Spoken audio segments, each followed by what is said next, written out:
Continue. O governo do presidente Lula deve lançar já nos próximos dias um programa de financiamento de carro para motoristas de aplicativo e taxistas. A iniciativa foi anunciada pelo ministro da Secretaria-Geral da Presidência da República, Guilherme Boulos.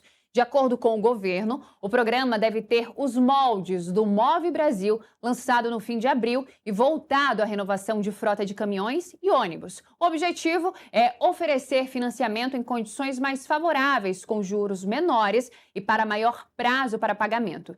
E quem vai falar com a gente sobre esse assunto é justamente o ministro da Secretaria-Geral da Presidência da República, Guilherme Boulos, e também quem vai participar comigo dessa entrevista é a nossa repórter e setorista de Palácio do Planalto, a Daniela Santos. Eu começo então cumprimentando o ministro e a Daniela. Muito bom dia. Ministro, a gente veio falando, sobre então esse programa de financiamento que deve ser lançado nos próximos dias. Eu gostaria que o senhor pudesse detalhar para a gente um pouco mais desse programa e como ele deve ser lançado e quando deve ser lançado e quais os benefícios aí voltados, principalmente para esses motoristas de aplicativos e também taxistas. Bom dia, Maria, e todos vocês. Prazer estar conversando com vocês aqui no Metrópolis. Olha, desde o princípio, o presidente Lula tem construído iniciativas e medidas para poder melhorar a vida dos trabalhadores de aplicativo, tanto dos motoqueiros, dos entregadores de delivery, como dos motoristas de Uber. Lamentavelmente, o lobby das grandes plataformas impediu que tivesse legislação que defendesse esses trabalhadores, a coisa do Congresso ficou na gaveta, mas em medidas do governo nós estamos construindo várias. O nosso grupo de trabalho já tomou medidas de transparência em relação aos consumidores e os trabalhadores pela Senacom, a construção de 100 pontos de apoio junto com a Fundação Banco do Brasil, nos maiores estados do país, e agora o lançamento com juro que vai ser menos da metade do mercado para poder atender aos motoristas de aplicativo e também aos taxistas. Faz 2 semanas, nós lançamos um programa como esse de renovação de frota para os caminhoneiros, particularmente para os caminhoneiros autônomos. E agora vamos fazer isso para os motoristas de aplicativo e para os taxistas. Vai ser lançado nos próximos dias e aí no momento do lançamento o presidente vai poder colocar todos os detalhes, mas o programa já tá bem desenhado. Ministro, agora quem vai fazer a próxima pergunta é a nossa repórter Daniela Santos. Bom dia, ministro. Obrigada por ter topado participar aqui com a gente, ministro. Eu queria saber se para os entregadores de aplicativo também, os motoboys ali, se vai ter alguma medida nesse sentido também de financiamento. A gente tem tido muita dificuldade de encontrar um caminho de financiamento de moto, porque o conjunto dos bancos, eles botam o spread, a taxa lá em cima quando você fala de moto, tá? Porque na leitura deles a garantia é menor, a excelência é menor. Mas a gente que tenha um juro escorchante e que os motoristas vão conseguir entrar nela. Então, a gente continua se esforçando aqui no governo de encontrar um caminho, sobretudo com os bancos públicos, que tenha um juro minimamente pagável, Porque o juro que nós temos hoje nas linhas de financiamento ele é indecente. É por isso que as pessoas têm conseguido renovar suas frotas. No caso dos motoristas de aplicativo e dos taxistas, a gente conseguiu chegar a uma taxa que é mais civilizada, mais razoável, e que para que eles possam fazer a renovação de frota sem entrar em dívidas impagáveis.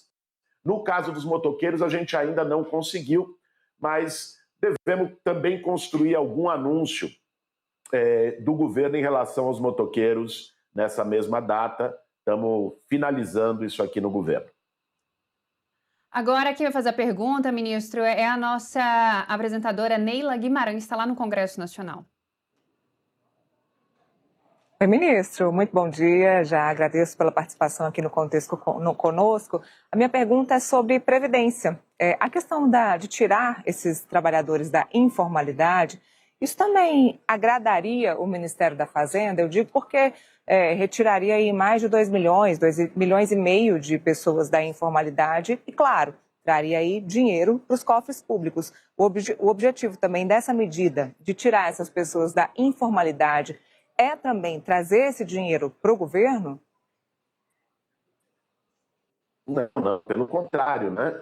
Ao você incluí-los no sistema previdenciário, isso vai significar, inclusive, bem mais gastos para o governo através da Previdência, né? E não arrecadação. Até porque o modelo previdenciário que a gente estava desenhando era um modelo previdenciário com uma contribuição mínima do trabalhador e o grosso da contribuição ser pelas empresas, né? O desenho que estava colocado no projeto de lei.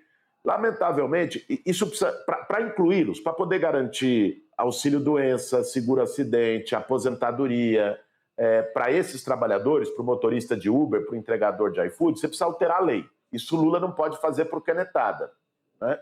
E nós fizemos um trabalho extenso, foram meses de diálogo para tentar um comum que proteger pessoas. Agora eu vou repetir aqui, o lobby do iFood, da Uber, da 99, tem poder de fogo. E aí no Congresso esse lobby teve muita força.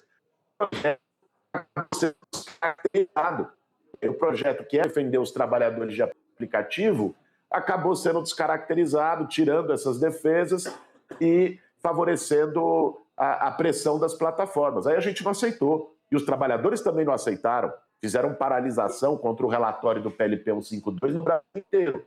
Então, nesse cenário, o que o governo está fazendo é tomar medidas que possam ser medidas que beneficiem esses trabalhadores sem ter que passar pelo Congresso, que lamentavelmente não cumpriu sua função, né? Então, no caso do governo, são essas medidas que eu mencionei, ou seja, 100 pontos de apoio no Brasil, em parceria com a Fundação Banco do Brasil, nas cidades. O que é o ponto de apoio? Importante a gente trazer isso.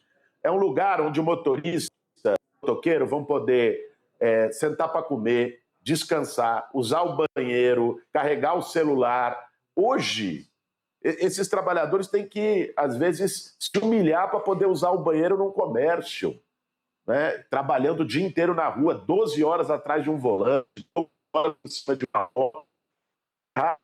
Por isso, um de apoio, né? Medida de transparência para que cada pessoa que pegue um Uber, ela vai saber, ali no aplicativo dela, quanto a Uber está levando e quanto o motorista está ficando. Cada pessoa que peça um Uber, ela vai saber quanto vai no restaurante, quanto vai entregar e quanto vai estar impulsando. Essa medida já está por. O iFood e outras plataformas não cumpriram, já iniciou um procedimento na Senacom para multas. E vai ser multa pesada em cima deles. Por que eles têm a esconder? Né? Qual é o medo que essas plataformas têm da transparência? Que é uma lei, uma norma não cumprir, vai a casa da mãe Joana. Então, esse é também um ponto. E agora, esse financiamento dos carros para os motoristas de aplicativo e para os taxistas, como nós já fizemos para os caminhoneiros. Tudo que está ao alcance do nosso governo, tudo que está ao alcance do Lula, nós estamos fazendo para poder tirar esses trabalhadores da invisibilidade e dar mais dignidade para as condições de trabalho. Agora eu vou puxar um pouquinho sobre o fim da escala 6x1. Hoje existe a previsão do senhor comparecer à comissão especial. Agora pela manhã nós tivemos uma reunião com o presidente Hugo Mota da Câmara dos Deputados, o ministro José Guimarães e outros parlamentares também fizeram parte dessa reunião. E houve ali um acordo, né? Que vai sim ser votada a PEC, mas também o projeto de lei que foi enviado pelo governo federal com aquela tramitação em urgência, que o senhor, junto com o ministro Luiz Marinho, chegaram a apresentar aí no Palácio do Planalto, né, quando houve esse envio, houve um acordo. Gostaria de saber um pouco sobre como foi essa articulação, se o senhor participou dessa articulação para que esse projeto também possa ser votado e qual a sua expectativa para a comissão hoje, o que o senhor deve apresentar nessa comissão nesta quarta-feira? Olha, primeiro, é importante que tenha a compreensão do Legislativo de que precisa andar também o projeto de lei com regime de urgência. Nós fizemos ontem uma reunião com o presidente Lula de alinhamento de governo para poder fechar esse posicionamento. Porque estava nos preocupando muito essa transição, né? De 1, 2, 3 anos. Quando toma medida para favorecer empresário, passa a valer no dia seguinte. Quando faz desoneração fiscal de grandes setores econômicos, passa a valer no dia seguinte. Por que quando é para beneficiar trabalhador tem que ter transição de 1 ano, 2 anos? Está errado. Então, isso estava nos preocupando e levamos essa preocupação. E, ao mesmo tempo, tem pontos no projeto de lei de urgência do governo que são pontos específicos de categoria para os petroleiros. Trabalham período embarcado, 15 dias embarcado, 15 dias fora. Você tem categorias que têm suas especificidades e que precisam estar na lei com essa especificidade resguardada. Isso não dá para ser por PEC. Você não vai botar na Constituição um regime de trabalho específico de uma categoria. Então, tem questões que precisam estar e já estão no PL de urgência do governo. Então, essa foi a compreensão que a gente construiu e foi positivo que tenha tido o relator de que é preciso andar, no mínimo paralelamente, a PEC e o projeto de lei. Em relação a hoje, eu vou lá na comissão, logo mais, participar da audiência e vou colocar este posicionamento do governo, levando, inclusive, mais elementos. Primeiro, do porquê que não é necessário uma transição, né? Como alguns estão sugerindo, como uma apoiação, utilizando exemplos concretos, utilizando dados do estudo do IPEA, que foi o mais completo feito até aqui, com impacto para cada setor da economia, para o comércio, para a indústria, para o agro, para os serviços, né, do fim da escala 6x1, fazendo a comparação desse impacto, inclusive com o aumento real do salário mínimo. É muito parecido na balança. Nós tivemos aumento real do salário mínimo nos últimos 3 anos no Brasil. E não houve transição, ninguém faliu, as empresas conseguiram organizar. Então, não tem por que criar esse alarme, né, em relação ao tema da 6x1. Nós vamos levar dados e fazer o debate honesto e franco com os parlamentares. Dani? Ministro, eu queria falar sobre uma medida que o governo tomou ontem, uma decisão de acabar com a chamada taxa das blusinhas, né? O senhor esteve na reunião, foi um anúncio chamado ali meio às pressas, meio de última hora. Eu queria entender, ministro, qual foi o caminho que vocês discutiram para chegar até essa decisão e se vocês discutiram também alguma medida arrecadatória, se o governo vai pensar em alguma compensação para essa perda de arrecadação que vai ter com o fim da taxa. Não foi pensada nenhuma medida arrecadatória e não foi algo às pressas. Isso estava sendo discutido no governo há semanas, né? Já há meses, para te dizer a verdade. Tem tido reuniões internas de governo para poder avaliar esse impacto da taxa das blusinhas. Porque, veja, primeiro é importante dizer uma coisa, até desfazer a fake news. Quem criou a taxa das blusinhas foi o Congresso, não foi o presidente Lula. O presidente Lula sancionou a lei, ok? Sanciona 90% das leis são aprovadas pelo Congresso, né? Mas quem criou foi o Congresso. No projeto original do governo não existia a taxa das blusinhas. Existia uma medida para você poder impedir contrabando. Porque o que acontecia antes é que a Shein, a Shopee, mandava isso de um CPF lá da China, né, de uma pessoa física vindo para uma pessoa física do Brasil, e isso podia ter qualquer coisa. O que tinha no projeto do governo eram medidas para impedir contrabando e essas continuam valendo. O Congresso incluiu a taxa das blusinhas. E o presidente Lula, depois de estudos, de avaliação e entendendo também, lógico, o impacto disso no consumo popular, né?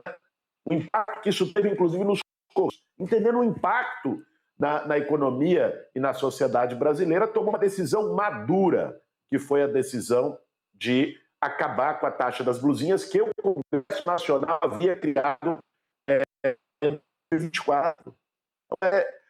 Então, foi discutida no governo, discutida junto ao MIDIC. Eu participei da discussão, o MIDIC também participou da discussão, a Casa Civil participou da discussão, ou seja, a Fazenda participou da discussão, o Ministério do Governo participou da discussão.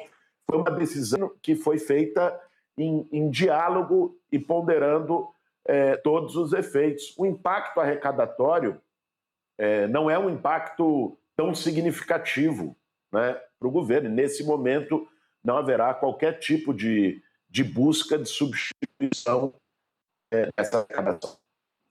Neila? Ministro, há alguns projetos com dificuldade de aprovação aqui no Congresso Nacional, projetos que são caros para o governo, assim como a PEC da Segurança Pública, que andou por aqui por cerca de um ano, foi aprovado agora na Câmara, está parado no Senado Federal. Também não há boas expectativas de aprovação da PEC 6x1 no Senado. Ontem houve o lançamento desse projeto de segurança pública por meio de um decreto pelo presidente Lula, ou seja, no que diz respeito à segurança pública, o presidente Lula conseguiu resolver o problema da PEC da Segurança Pública, que está parado aqui no Senado. No caso da 6x1, se houver essa dificuldade de aprovação assim que chegar no Senado, o presidente Lula vai encontrar uma outra solução? A solução ela já está criada, que foi o projeto de lei com regime de urgência, né? Então, quando você tramita paralelamente a PEC e o PL com urgência constitucional, a gente consegue votar. Na Câmara, vai trancar a pauta a partir do dia 30 de maio, tá? Nesse mês. Sim. Que foi no dia 15 de abril, são 45 dias. Ao trancar a pauta, tendo esse acordo que foi feito de tramitar o PL também, que não estava tramitando até aqui, né? A gente aprova na Câmara, ele vai para o Senado. E o Senado vai ter 45 dias para votar a partir do dia 1º de junho. A gente espera que seja assim. Às vezes os prazos não são tão rigorosos assim, mas é o que está na lei. O projeto de lei é constitucional, que é uma atribuição do presidente da República. Ou seja, aí o Senado vai ter que votar, caso contrário, tranca a pauta do Senado Federal, não se vota mais nada, né? Eu acho que a sociedade brasileira está de olho nisso, os trabalhadores brasileiros estão de olho nisso. A expectativa para aprovar o fim da escala 6x1, com 2 dias de descanso na semana, redução de jornada para 40 horas semanais no máximo, sem redução de salário, é uma expectativa que não é da política de Brasília ou só nossa aqui do governo do presidente Lula. É uma expectativa que está em cada canto desse país, em cada oficina, em cada fábrica, em cada comércio, em cada lugar onde tem um trabalhador que está exausto e que quer mais tempo de descanso. Por isso eu acho que também a pressão da sociedade vai cumprir um papel importante para que isso seja votado nesse prazo, sem adiamento, sem discussão, e que o lobby das confederações empresariais tenha sucesso. Ministro, aproveitando a sua presença, né, é importante a gente falar de diversos assuntos. Eu quero saber do senhor sobre a relação do presidente Lula com o presidente do Senado Federal, Davi Alcolumbre. Ontem nós tivemos a posse do novo presidente do TSE, a gente viu ali, ficou evidente que não há uma boa relação entre os dois. E outra coisa também que eu gostaria de perguntar para o senhor é sobre uma nova indicação do presidente Lula para a vaga no Supremo Tribunal Federal. A gente vê acompanhando, né, o senhor um perfil. Qual seria um perfil? Esse seria o momento do presidente Lula indicar uma mulher negra para a vaga no Supremo Tribunal Federal? Olha, essa é uma decisão que cabe única e exclusivamente ao presidente da República. Então, isso nem tem aparecido nas nossas reuniões de governo, não é um tema que o presidente tem colocado na mesa, vai ser uma decisão que ele vai tomar no momento certo. Ele tem a atribuição constitucional de indicar ministro supremo, né? Lamentavelmente, o Senado tomou uma decisão que foi uma decisão em que se apequenou, né, ao vetar o nome do Messias com notório saber jurídico, e vetou por razões menores, né? Agora, isso vai caber. Qual é o perfil de uma nova indicação? Quando vai ser feita a nova indicação? Como vai tratar a relação política e institucional com o presidente do Senado? Essa vai ser uma decisão do Lula, e que eu acho que já está maturando, né? Eu acho que o que já deu o tempo para poder maturar o que aconteceu em relação à votação do Messias.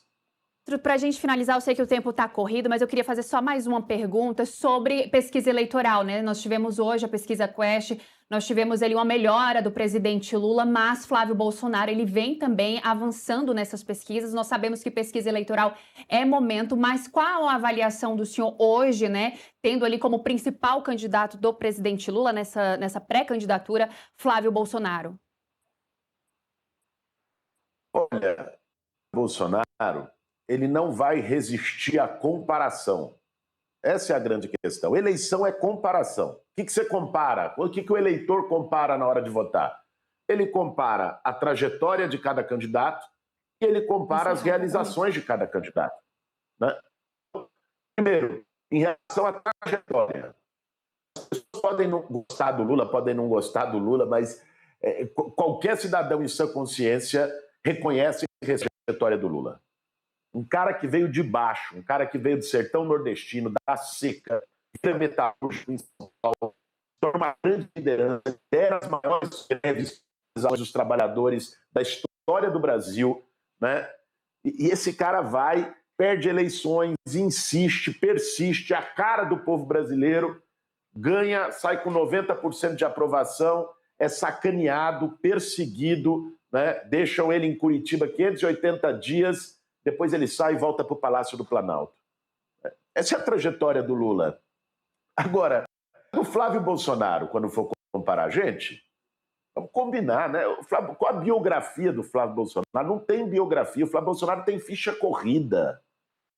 Ele tem boletim de ocorrência, ele tem capivara. Né? É história mal explicada, é rachadinha, é lavagem de dinheiro em loja de chocolate, é 51 imóveis em dinheiro vivo, é mansão aqui em Brasília com empréstimo esquisito do BRB, o tema da milícia no Rio de Janeiro, da obra, que é escritório do crime. Vamos falar, vamos. A única coisa que ele fez de expressivo no Senado, na política, foi mandar uma PEC para privatizar a praia.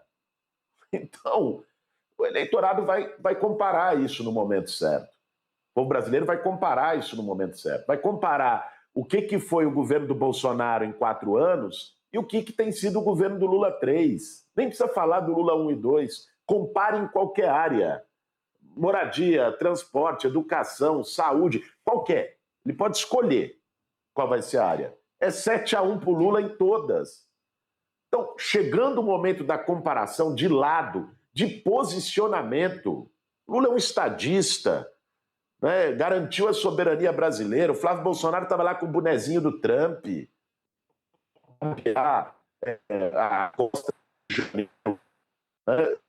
O irmão dele lá trabalhando contra o Brasil. Então, se você pegar qualquer coisa, lado, posicionamento político, fim da escala 6x1, qual é a posição do Flávio Bolsonaro? É contra.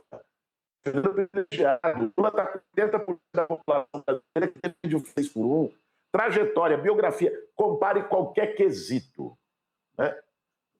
Você tem uma vantagem do presidente Lula e eu acredito que isso